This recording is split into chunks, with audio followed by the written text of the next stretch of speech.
Next up, I'm really glad to welcome Darren Bennett from Microsoft, who's going to talk about a number of different things that they're actually working on right now. So everyone, Darren Bennett.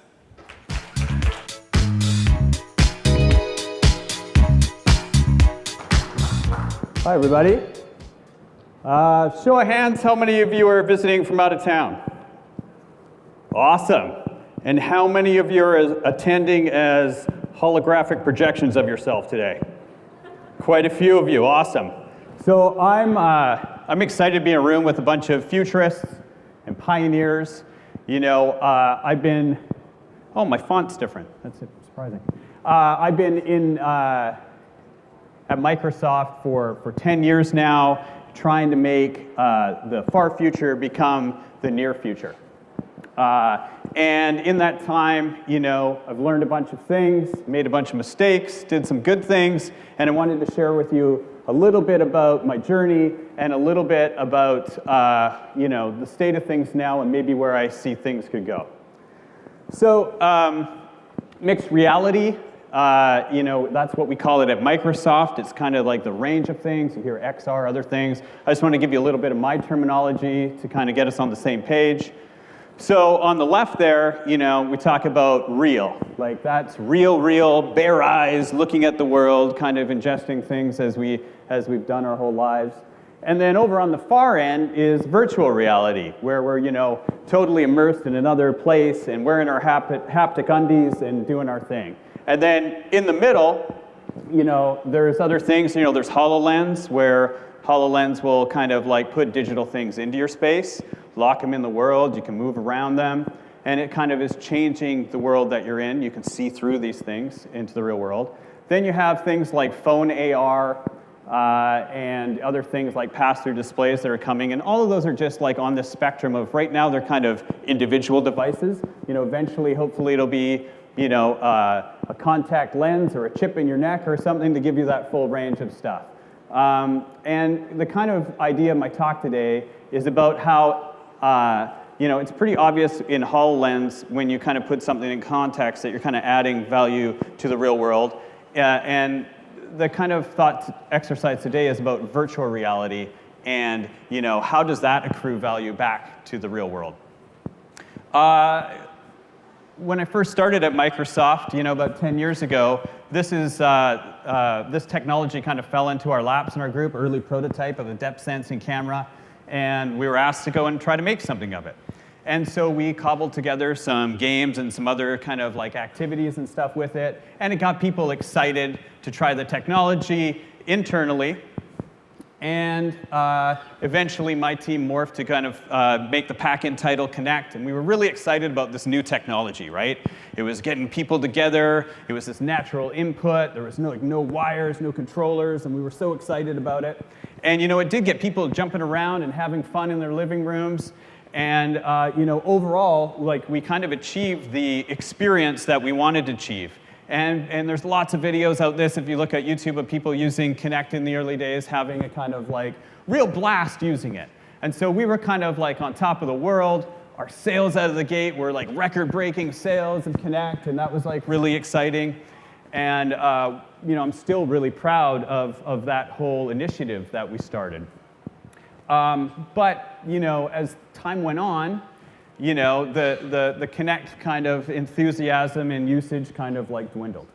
And there's lots of reasons why something like this can happen. You know, there's business reasons, strategy reasons, you know, pricing and technology and all these kind of things. But, you know, I want to talk a little bit about the experiential reason why I think it kind of dropped off. So there's this whole thing with new technology getting adopted, which is like, you know, how much value are people perceiving it to have? And then in their own lives, integrating into their own lives, you know, what is the kind of like friction that they are experiencing using it? So, you know, like I said with KINECT, we had like a lot of people were really having tons of fun with it, doing their thing. But, you know, these people all kind of like live in these different spaces, and not all of them are easy to kind of set this thing up. You know, when you use the KINECT, a lot of people got to push their couch back. They got to move their coffee table off to the side. They got to move their cat dish so that they, you know, don't step on it or knock anything off the shelves. And it ended up that, while the parties were fun that people had with it, that it ended up being kind of an event device and not a daily value that people were getting out of that device.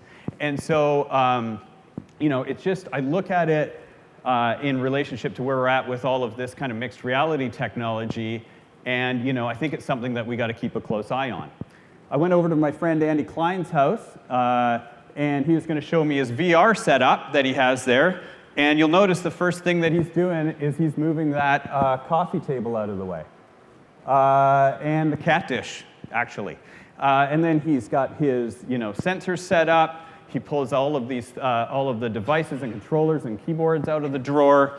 And he also has like a monitor mounted on the wall and, for all the PC parts of it. And so it's a bit of a slog. And he's a real enthusiast. But I think even he finds himself falling off from that kind of like daily routine as an enthusiast right now. And so like the kind of challenge is like, how do we at this kind of like point in time find the right daily value for people to use everything in the range of those mixed reality devices? There's no doubt that people are like enthused about VR. Look, they're like interested, amazed, excited, surprised, happy, energetic. Like these are all great things that they're feeling. And the projections are crazy. Like, hey, we're gonna hockey stick up to. Sorry, that's a Canadian term. I don't know if everyone uses that, but hockey stick up to like 209 billion in the year 2022. And we all want that to happen, and I know we all believe that can happen, but we got to kind of attack the two fronts of if we're delivering enough value for the amount of friction that the technology still has in it, because it's not friction-free at this point in time. Making advancements in inside-out sensors and other things like that, but it's still on that journey. And even if you look at kind of sales of devices on kind of like Amazon and stuff, they're not skyrocketing up right now, and sure, there's going to be ups and downs, but we got to keep it real, keep pushing on that kind of like value. So just a little thought about real is, real is where a lot of people, the majority of the people right now kind of like spend their time. And real's pretty awesome. Real has pretty good graphics right now. Real's got water physics and cloth physics and great animation and water caustics. It's got the laugh of your kid, the smell of sunscreen and chlorine, and your friend in the background having a chuckle as your kid does a cannonball. And that's like, for a lot of people, that kind of thing is pure joy. Now, nature also has bees. This is me with a bee stung me on the lip on my ride into work the other week. And so real has headlocks and swirlies. It has pain and suffering, fear and loss. It's got a lot of stuff that makes you potentially want to escape that. And VR and even all the other things in chain are going to be really great for helping us kind of do that. Hospitals and stuff doing these tests with VR, kind of helping people escape pain.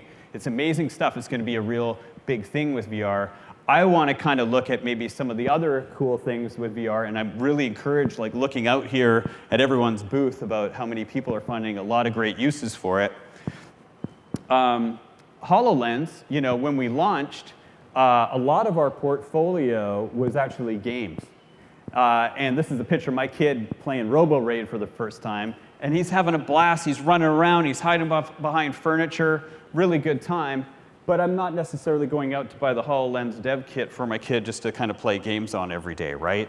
And so, a lot of how our way of looking at things at Microsoft has evolved into more some of these really practical uses, tackling some of these problems that big business have, because they're trying to solve million-dollar problems. And so if you kind of say, okay, a device is worth, setup's worth like, $5 grand, if it kind of like saves them, $250,000, $5 grand's a drop in the bucket and a good investment. If they're just going to have their kid having some fun, not such a good investment. So keeping that kind of like ratio in mind is really kind of important. And then, I think the other thing is like, I see a lot of people racing towards making VR more real, making the simulation more real. And I think that's a good journey. That's a natural journey to go on, and things are going to get more real over time. You got resistance controllers, you got like all your haptic armor that you're going to have on, and your treadmills to kind of like run on. But that's one value of it. And I think, and again, I'm encouraged to see, I think we need to be chasing a lot of the other kind of intrinsic values that VR has, more than just that kind of like realistic escape. So, when I think about VR and mixed reality as a creative director, I think about the freedom it gives me to kind of like come up with new ideas and solve new problems. I think about like in the real world when I'm creating, I might have a pen, right? And I can use like my wrists and my hands and my fingers and all that dexterity that we've created, all that artistry that we have as human beings. But I'm a little bit limited with those classic tool sets. But in VR, I have a 6-DoF controller that also reads all of that stuff. And my brush can be absolutely anything, any material and as much of the material as I want, and I can create in any kind of direction that I want. I can bring together a bunch of like things that don't actually usually exist together and collide them together to create new ideas, which is really exciting. And I've got, how many of you have kind of been writing down an idea and run off the page, run out of the pad, run off the whiteboard, you got kicked out of your meeting before you, and worrying about stuff getting erased off your whiteboard. Imagine, exploring an idea in VR and seeing where it can go. And then if the idea takes you in a new direction, you could literally go in that other direction as long as you want until you actually have that breakthrough that you're kind of like looking for. There's true scale. In all of those mediums, it's possible for true scale, which is just really like, hey, if I can actually try something out before I actually throw money at it and actually build it, I could save a lot of money and a lot of hassle. Can human beings move through this thing? Does it fit them? So on and so forth. Then, this other thing that I think is a lot of times hard for people to do is to go from the detail to the big picture. And in VR, you can literally kind of like zoom out, in and out, and experience what it's like to be at both of those levels. The other thing that I think is like a massive opportunity is this kind of collaboration with others. You can get together, right now on a video chat and say you're collaborating, but I don't think anything comes close yet to the collaboration you can have when you're looking to someone face to face and that energy you can have when you're physically sharing space with somebody. And there's no language barrier, there's no distance barrier, you don't have to book a room, and you can look for kind of like-minded people. So this was a cool story that I found on Reddit the other day, which was, these guys met in a Halo lobby playing video games. Like a lot of us, I don't know, for some reason, VR people think that virtual worlds are kind of like new, but they've been around for a long time, and people have been having social times in them for a long time. And these guys met in a Halo lobby, became like really good friends, and then this is them meeting up in the real world. They kind of converted that friendship back to the real world, and it was like they've known each other their whole lives. And anyways, I kind of think about that as a creative, as like, who's my kindred spirit out there in the world that just doesn't happen to live in the same spot as me, but we could get together in a virtual environment and have like amazing collaboration.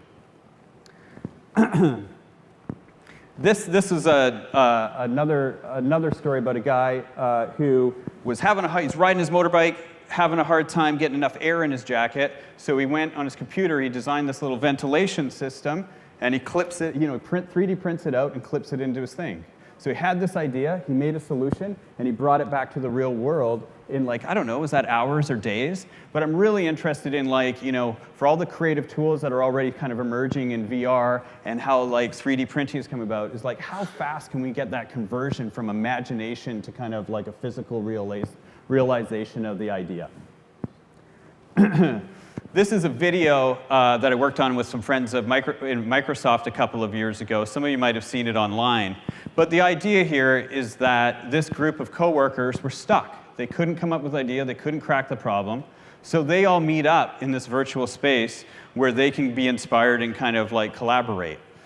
And there's applications there for them to help them, get an idea. There's also a bunch of content that's there to help inspire them that might be AI-driven, and then they kind of pull down something that inspires them. And right away, they go, OK, I'm going to start working with these kind of like materials, right? Like materials that would be heavy and cumbersome in real life, but they're like freely and collaboratively like using these materials to quickly pull together like a pretty impressive kind of like structure and idea. And then they kind of like, when they're done, they could take it back to the real world, and then they can kind of, try before you buy and just kind of like check it out and in a real environment.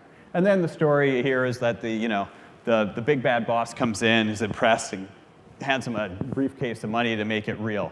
But that kind of like, again, like that's a bigger idea, a bigger project than event in the sleeve, but how fast can we go from imagination to kind of making something real? These are kind of like tangible kind of like things, but I think there's some other things that would be interesting to kind of see if you could make real. Like, does a government model or the way a city works, like are those things that we could actually build and duplicate, go inhabit as humans, in our virtual form, and really catch a feel for if this is a better way to kind of do things without, all the red tape of changing policies and government kind of things, that you could just go and kind of iterate it on it with this kind of big virtual population out there and see if you could kind of even get proof or let politicians experience it to see if they want to try something new. And then the other thing is, I think, like, a lot of some of the games I've tried in VR, like truly terrifying, like screaming, sweating, like really nervous to go reach over and flick on the light. You get that really strong emotion from VR. And then can we use that to kind of walk a mile in someone else's shoes? Could I walk a mile in a kid from the south side of Chicago's shoes, what that's like? Or can I walk a mile in a transgender teen's shoes and to understand what their life is like? Could a bully experience what it's like to be bullied, Or could you even confront someone who is a bully in this virtual environment that's kind of safe and free from physical harm? So I think there's, I'm seeing lots of cool ideas and hearing lots of cool ideas around here. And I think that this is kind of like almost an intangible benefit, but it does result in someone leaving that experience changed to some degree and could go on to do some great changes in the world. And then this example would be, what if I could get a policymaker or a CEO of a company that's maybe like got a side effect of their business that they're doing, so they could see the impact of that, experience it like, the immediacy that VR has. You can feel things at that kind of like human level that maybe change the way you're looking at things, change your perspective, come back to the real world, and take a different course of action than you might have before. So, just final encouragement, as we're digging into our stuff, how do we kind of like find that daily value? How do we push for the thing that's going to be more emotionally resonant? How do we push for the kind of to reduce that friction that people are going through and make sure that our value is kind of like exponentially more than that thing, so we can get that hockey stick to happen sooner? And then finally, this quote by Charles Darwin I thought was like so appropriate to the kind of stage that we're at. It's not the strongest of the species that survives, nor the most intelligent, but the one most responsive to change. And I think we're in this early journey of any of these new technologies. There's so much change. The screens are changing, the controllers are changing, the business models are changing, the platforms are changing. All this stuff is kind of changing. And we've got to be so agile out there and not be afraid to kind of like challenge what we thought last week and make sure that it's still correct with the new information, so that we are kind of chasing those most valuable things for people. Anyways, that's my talk. Thank you. I'm really excited to go and see what you're all making out there.